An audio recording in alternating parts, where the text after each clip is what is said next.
آئندہ مالی سال کا بجٹ 5 جون کے بجائے 10 یا 12 جون کو پیش کیے جانے کا امکان۔ ذرائع کا کہنا ہے بجٹ میں ریلیف کے لیے IMF سے مذاکرات کے مزید دور ہوں گے۔ بجٹ کی حتمی تاریخ کا تعین آج شام کو کیا جائے گا۔ وزیر اعظم شہباز شریف کی زیر صدارت قومی اقتصادی کونسل کا کل ہونے والا اجلاس ملتوی۔ قومی اقتصادی کونسل کا اجلاس 8 جون کو بلائے جانے کا امکان۔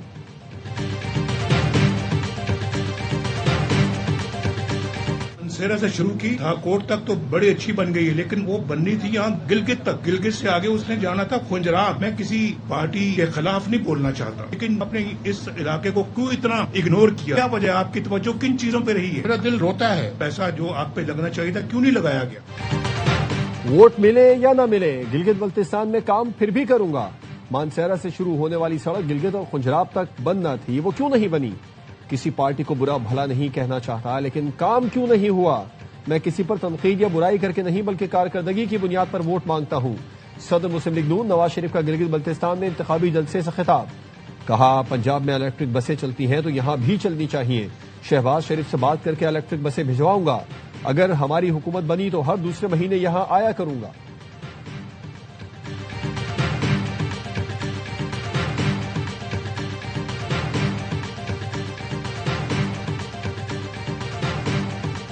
پاکستان پیپلز پارٹی کی بھی گلگت بلتستان میں انتخابی سرگرمیاں جاری۔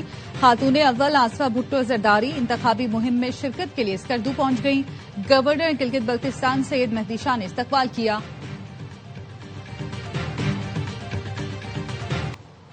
تم پاگل اور ناشکرے ہو، امریکی صدر ٹرمپ نیتن یاہو پر برس پڑے۔ لبنان پر مسلسل اسرائیلی حملے کے بعد صدر ٹرمپ کا اسرائیلی وزیر اعظم کو فون۔ نیوز ویب سائٹ ایکزیوس کے مطابق صدر ٹرمپ نے نیتن یاہو کو کہا میں تمہاری چمڑی بچا رہا ہوں، میں نہ ہوتا تو تم جیل میں ہوتے۔ لبنان پر حملے جاری رکھے تو اسرائیل دنیا میں مزید تنہا ہو جائے گا۔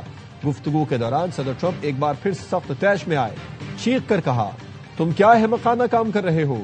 صرف ایک حزب اللہ کمانڈر کو نشانہ بنانے کے لیے رہائشی عمارتیں تباہ کر رہے ہو، عام شہریوں کو قتل کر رہے ہو۔ ہر شخص اب تم سے اور اسرائیل سے نفرت کرتا ہے۔ ٹرمپ کے جملوں پر نیتن یاہو صرف اوکے اوکے کہتے رہے۔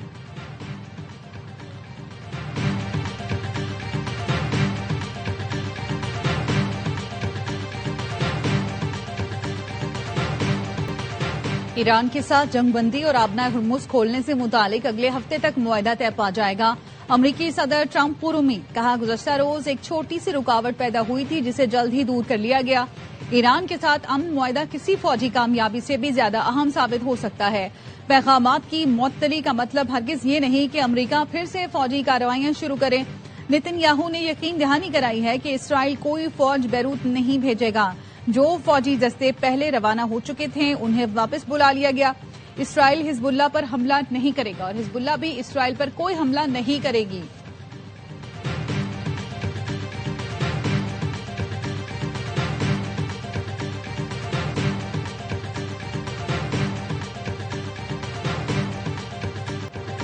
اسرائیل جنوبی لبنان میں اپنے منصوبے کے مطابق کارروائیاں جاری رکھے گا۔ اسرائیلی وزیر اعظم نیتن یاہو کی ڈھٹائی، کہا امریکی صدر کو بھی اس فیصلے سے آگاہ کیا ہے کہ اسرائیلی افواج جنوبی لبنان میں منصوبہ بندی کے تحت اپنی کارروائیاں جاری رکھیں گی۔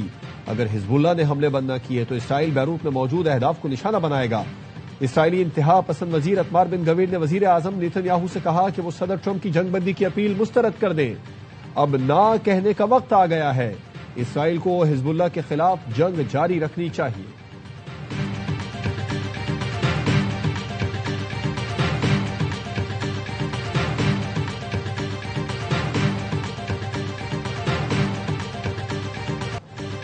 ایران کی لبنان پر حملے بند نہ ہونے پر سنگین نتائج کی دھمکی۔ ایرانی سلامتی کمیٹی کے سربراہ ابراہیم عزیزی نے ایکس پر لکھا ایران فوجی جواب دینے کے لیے تیار، خطے میں امریکی افواج بھی نتائج بھگتیں گی۔ ایرانی پارلیمنٹ کے اسپیکر باقر کالباف کا کہنا ہے ایران اور لبنان کا رشتہ اٹوٹ ہے، ہماری اور آپ کی جانیں ایک ہیں۔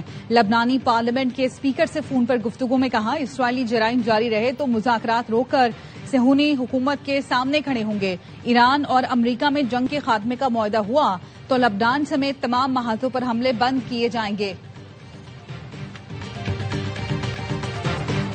ایران کی پاکستان سے سفارتی کوششیں جاری رکھنے کی درخواست، نائب وزیر اعظم اسحاق ڈار اور ایرانی وزیر خارجہ عباس عراقچی کا رابطہ۔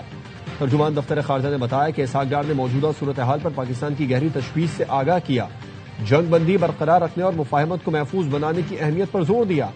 اسحاق ڈار نے کہا جنگ بندی کا تسلسل خطے میں مزید کشیدگی اور بحران سے بچنے کے لیے ضروری ہے۔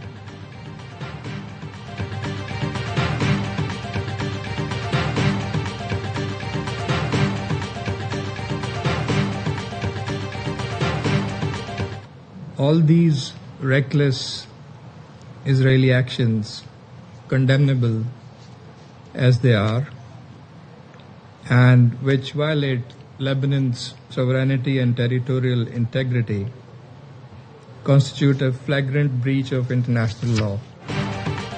پاکستان کی لبنان پر اسرائیلی حملوں کی شدید مذمت۔ اقوام متحدہ میں پاکستان کے مستقل مندوب عاصم افتخار نے کہا اسرائیلی حملے خطے میں امن کی کوششوں کو متاثر کر رہے ہیں۔ لبنان پر اسرائیل کے حملے عالمی قوانین کی خلاف ورزی ہے۔ لبنان میں معصوم لوگوں کو نشانہ بنایا جا رہا ہے۔ پاکستان لبنان کی حکومت اور عوام سے یکجہتی کا اظہار کرتا ہے۔ پائیدار امن صرف بات چیت سے ہی ممکن ہے۔ UN secretary general Antonio Guterres کا کہنا ہے لبنان میں اقوام متحدہ کی موجودگی ضروری ہے۔ سال کے آخر میں یونائیٹڈ نیشن انٹرم فورس ان لبنان کا مینڈیٹ ختم ہو رہا ہے۔ اس وقت جنوبی لبنان میں تقریباً 7500 امن فوجی تعینات ہیں۔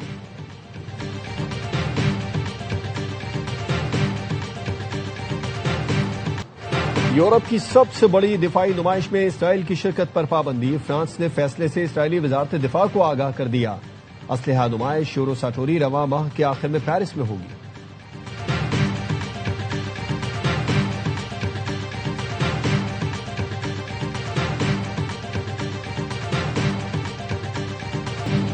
کراچی پولیس کی کوکین ڈیلر انمول عرف پنکی کے سہولتکاروں کی ضمانت روکنے کی کوشش۔ ملزمہ پنکی، ذیشان الرحمان، سہیل الرحمان کے خلاف دستاویزی ثبوت سیشن کورٹ میں جمع کرا دیے گئے، جس کے مطابق ملزمان ذیشان اور سہیل ایزی لوڈ کی شاپ چلاتے اور انمول عرف پنکی کے ساتھ مل کر منشیات سپلائی کرتے تھے۔ ملزم رقم کی ٹرانزیکشن میں بھی ملوث ہیں۔ پولیس نے ملزمہ اور ساتھیوں کی کال ریکارڈنگ اور وائس نوٹ کی تفصیلات بھی جمع کرا دی۔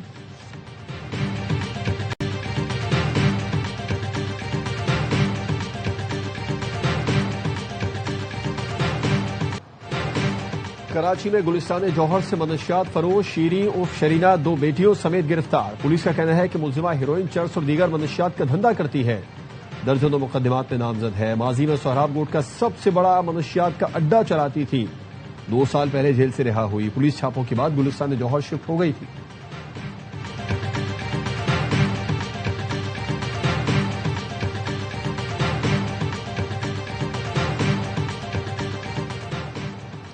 وفاقی آئینی عدالت نے پولٹری فیڈ مل سے 4% اضافی ٹیکس کی وصولی غیر قانونی قرار دے دی۔ غیر رجسٹرڈ پولٹری فارمز کو فیڈ سپلائی کرنے سے متعلق اہم فیصلہ جاری۔ لاہور ہائی کورٹ کا فیصلہ کالعدم قرار دے دیا۔ کہا ٹیکس قانون کے سیکشن 31A میں ابہام ہے۔ ہائی کورٹ نے پولٹری فیڈ مل سے 4% اضافی ٹیکس وصولی کو درست قرار دیا تھا۔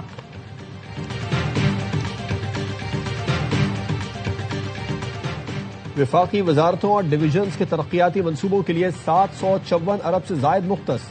ARY نیوز نے آئندہ مالی سال کے وفاقی ترقیاتی بجٹ کی تفصیلات حاصل کر لی۔ دستاویز کے مطابق نیشنل ہائی وے اتھارٹی کو 264 ارب روپے کا ترقیاتی بجٹ ملے گا۔ توانائی ڈویژن کے لیے 91 ارب روپے مختص کیے گئے۔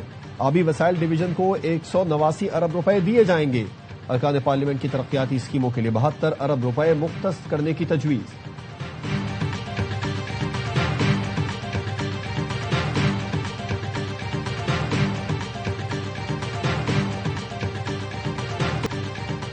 وزیراعظم شہباز شریف نے 1126 ارب روپے کے ترقیاتی بجٹ کو ناکافی قرار دے دیا۔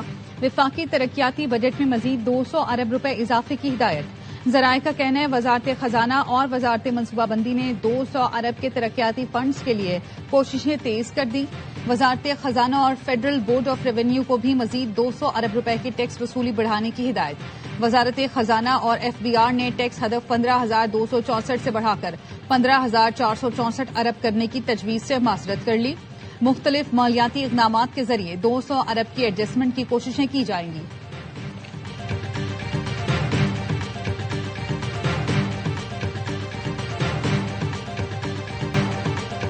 وفاقی وزیر داخلہ محسن نقوی کا نیشنل پولیس اکیڈمی اسلام آباد کا دورہ، اپ گریڈیشن پروجیکٹ پر پیش رفت کا جائزہ لیا۔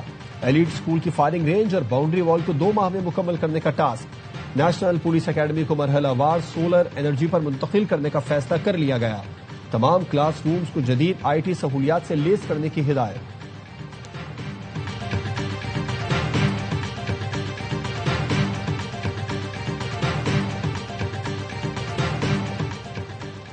وزیر اعلیٰ سندھ مراد علی شاہ سے چینی قونصل جنرل کی ملاقات، سندھ سے زرعی ماہرین کی ٹیم جلد چین بھیجنے پر اتفاق۔ مراد علی شاہ نے کہا چین کی جدید زرعی ٹیکنالوجی سے فائدہ اٹھاتے ہوئے زرعی شعبے میں جدت لانا چاہتے ہیں۔ سندھ حکومت چینی سرمایہ کاری اور مشترکہ ترقیاتی منصوبوں کا خیر مقدم کرتی ہے۔ چینی قونصل جنرل نے کہا سندھ میں قیام کے دوران ملنے والی محبت، تعاون اور مہمان نوازی ہمیشہ یاد رہے گی۔ کہ الیکٹرک کی انتظامیہ کے ساتھ رابطے میں ہیں۔ عوام اس وقت بھر میں بہت زیادہ پریشان ہے کہ الیکٹرک کو ہیسکو ہو یا سیپکو ہو، ان کی اپنی نااہلی کی وجہ سے عوام کو زیادہ پریشانی کا سامنا کرنا پڑ رہا ہے۔ کسی نے بل نہیں پڑا تو پورے محلے کی بجلی ڈسکنیکٹ کرتے ہیں۔ آئین پاکستان کی وائلیشن۔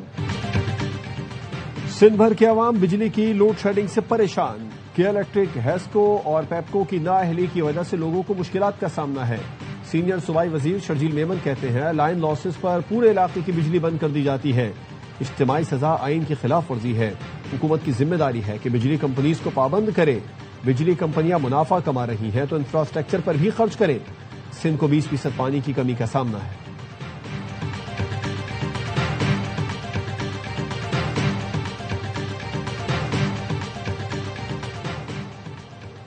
کراچی کے ہل پارک پر پہاڑی کی کٹائی اور تعمیرات، جماعت اسلامی نے سندھ ہائی کورٹ سے رجوع کر لیا۔ رکن اسمبلی محمد فاروق کہتے ہیں شہر میں نئے انداز کی چائنا کٹنگ ہو رہی ہے۔ میئر مرتضی وہاب پارکوں پر قبضہ کر رہے ہیں۔ ہل پارک کی زمین پرائیویٹ لوگوں کو کیوں دی جا رہی ہے؟ ہم کراچی کے لوگوں کو لاوارث نہیں چھوڑیں گے، تعلیمی اداروں میں بھی کسی کو قبضہ کرنے نہیں دیں گے۔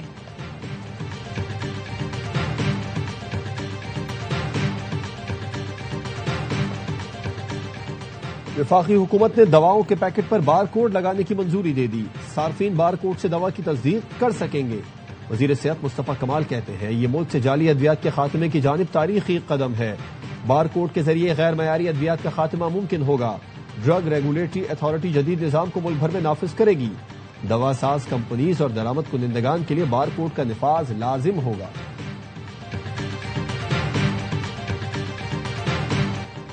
شانگلہ کی تحصیل الپوری میں مکان کی چھت گر گئی، 6 بچے جام بحق، 1 زخمی۔ جام بحق ہونے والوں کی عمریں 5 سے 14 سال کے درمیان ہے۔ شناخت ناظرہ، سمیرہ، نایاب، حیانور، عمیرہ اور رضوان کے نام سے ہوئی۔ کوہستان میں لوئر مٹا بانڈا چوکی کے قریب کار کھائی میں جا گری، 6 افراد جام بحق ہو گئے۔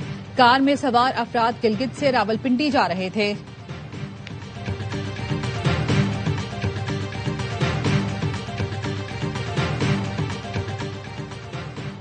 جگلوٹ سکردو روڈ پر لینڈ سلائیڈنگ، بروندوں کے مقام پر سڑک بند ہو گئی۔ خیبر پختونخوا میں گلیشیائی جھیلیں پھٹنے اور فلیش فلڈنگ کا خدشہ۔ شدید گرمی کے باعث گلیشیئرز اور برف تیزی سے پگھلنے لگی۔ پی ڈی ایم اے نے چترال، دیر، سوات، کوہستان اور مانسہرہ کے لیے الرٹ جاری کر دیا۔ ندی نالوں اور دریاؤں میں طغیانی، نشیبی علاقے زیر آب آ گئے۔ لینڈ سلائیڈنگ اور سڑکیں متاثر ہونے کا خدشہ۔ ضلع انتظامیہ کو حساس مقامات کی مسلسل نگرانی اور بروقت وارننگ جاری کرنے کی ہدایت۔ سیاحوں سے غیر ضروری سفر سے اجتناب کی اپیل۔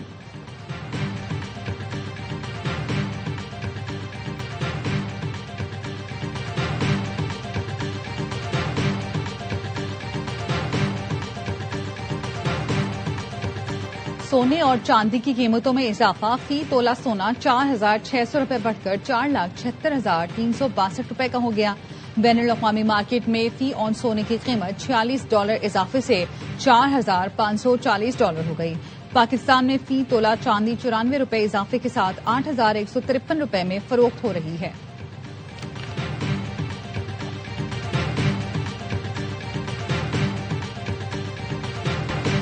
پاکستان اور آسٹریلیا کے درمیان دوسرا ون ڈے آج لاہور میں کھیلا جائے گا۔ 3 میچز کی سیریز میں قومی ٹیم کو 1-0 کی برتری۔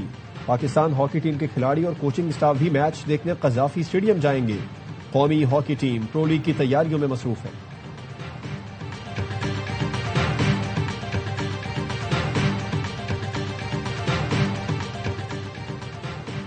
انجری میں مبتلا فخر زمان نے کوچنگ سیکھنا شروع کر دی. NCMA PCB level 2 coaching course کا آغاز. فخر زمان کے ساتھ آصف آفریدی, حسین طلعت اور عثمان شنواری کی بھی شرکت. کورس میں کوچنگ کی جدید تکنیک اور بایو میکینکس پر خصوصی سیشنز ہوں گے.